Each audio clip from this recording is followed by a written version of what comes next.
लखनऊ दिल्ली के जंतर मंतर पर छात्रों पर हुए हमले पर सपा अध्यक्ष अखिलेश यादव का बयान। शिक्षा मंत्री के इस्तीफे का दबाव इसलिए नहीं बन पा रहा है क्योंकि वह जानते हैं अगर इस्तीफा दे दिया तो दबे हुए राज भी ना खोल दे। कोई कल्पना नहीं कर सकता था कि आजादी के बाद इस तरह का व्यवहार किसी सरकार ने किया हो। सरकार की लाठियां से युवाओं छात्रों का सर फूट रहा है। आप आंसू गैस के गोले चला रहे हो, आप कट लगा रहे हो। क्या यही सबका साथ सबका विकास है?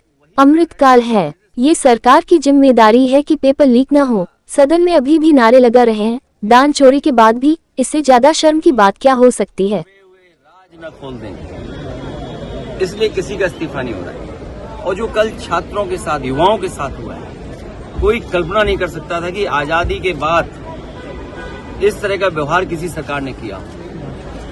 सर पर चोट है, आंसू गैस के गोले चले, लोगों के सर पे टांके आए हैं, पैरों की हड्डी टूटी है, हाथ की हड्डी टूटी है या टांके आए हैं।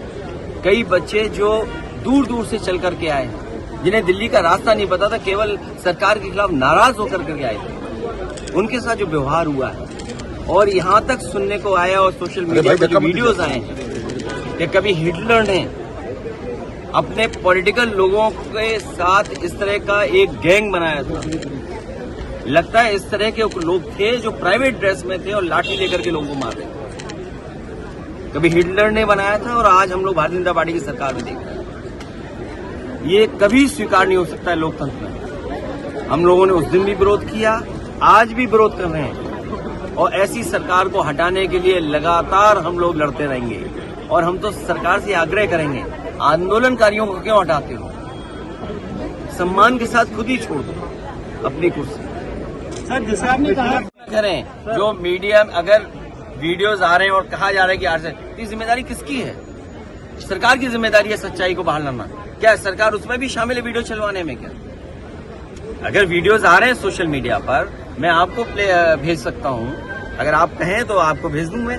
तो कंट्रोल किसके पास है? अगर सरकार ऐसे चलने क्यों दे रही है? अगर सरकार की बदनामी हो रही है और सरकार की लाठी से ही छात्रों का, नौजवानों का, युवाओं का सर फूट रहा है, आंसू गैस गोले चल रहे हैं, आप करंट लगा रहे हो, किसने नहीं देखा, किसको नहीं समझा? और दुर्भाग्य देखिए क्या है कि कई मीडिया के लोगों को वहां खड़ा होने पर भी उनको भी विरोध का सामना करना पड़ रहा है। इसलिए कम से कम आप लोग भी तो क्रेडिबिलिटी थोड़ा बचाओ। और जो डॉक्टर्स, जो वीडियो मैंने भी पोस्ट किया है, डॉक्टर्स क्या बता रहे हैं कि सर खुले हुए आए लोगों के, बच्चों के। क्या इसीलिए सरकार बनी थी? इसलिए इनका नारा था सबका साथ सबका विकास। यही सबका साथ है और यही युवाओं के लिए संदेश है और यही विकसित भारत है, यही अमृतकाल है। क्या यही विश्वगुरु बनने का रास्ता है? क्या आप छात्रों पर लाठी मारेंगे, आप नौकरी नहीं देंगे? और अगर नीट में हेरा फेरी हुई है, नीट का पेपर लीक हुआ है, तो किसकी जिम्मेदारी थी? किस सरकार की जिम्मेदारी थी? और सरकार ने स्वीकार किया, इसीलिए तो नीट एग्जाम दोबारा किया। और ये केवल दिल्ली में नहीं हो रहा है, देश में जहां जहां भारतीय जनता पार्टी की सरकार है वहां पेपर लीक हो रहे हैं। और यूपी में तो 20 पेपर लीक हुए हैं, एक के बाद एक, और लगातार पेपर लीक हुए।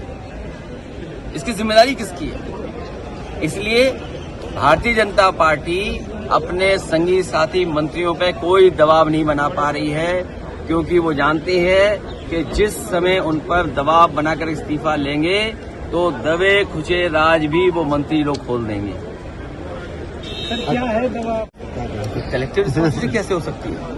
ये सरकार की जिम्मेदारी है कि पेपर लीक ना हो। और उसके बाद अभी शिकायतें आ रही कि बच्चे जो अपनी ओएमआर शीट दिखा रहे हैं, उसे बड़े पैमाने पे धोखाधड़ी हुई है उनके साथ। उसकी जिम्मेदारी किसकी है? क्रेडिबिलिटी कौन बेटर करेगा? क्रेडिबिलिटी कौन अपनी ठीक करेगा? और सोचिए आप, सदन में अभी भी नारे लगा रहे हैं दान चोरी के बाद भी।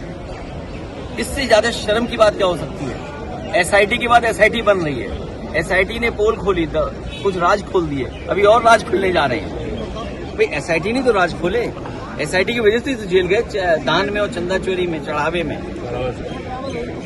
तो एक और एसआईटी बनी है सुनने में आ रहा है, तो इसका मतलब और बड़े राज खुलेंगे। कुछ लखनऊ वाले खोलेंगे, कुछ दिल्ली वाले खोलेंगे, राज तो पूरे खोलेंगे ना। सर कल डिम्पल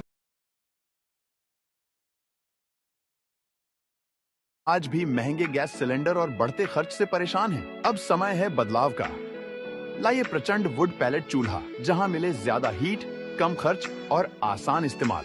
बायोमास ईंधन से चलता है ये चूल्हा, जिससे 50% से अधिक की बचत, कम प्रदूषण और बेहतर पर्यावरण मिलता है। स्वदेशी ऊर्जा का सही चुनाव, आत्मनिर्भर भारत की ओर एक कदम।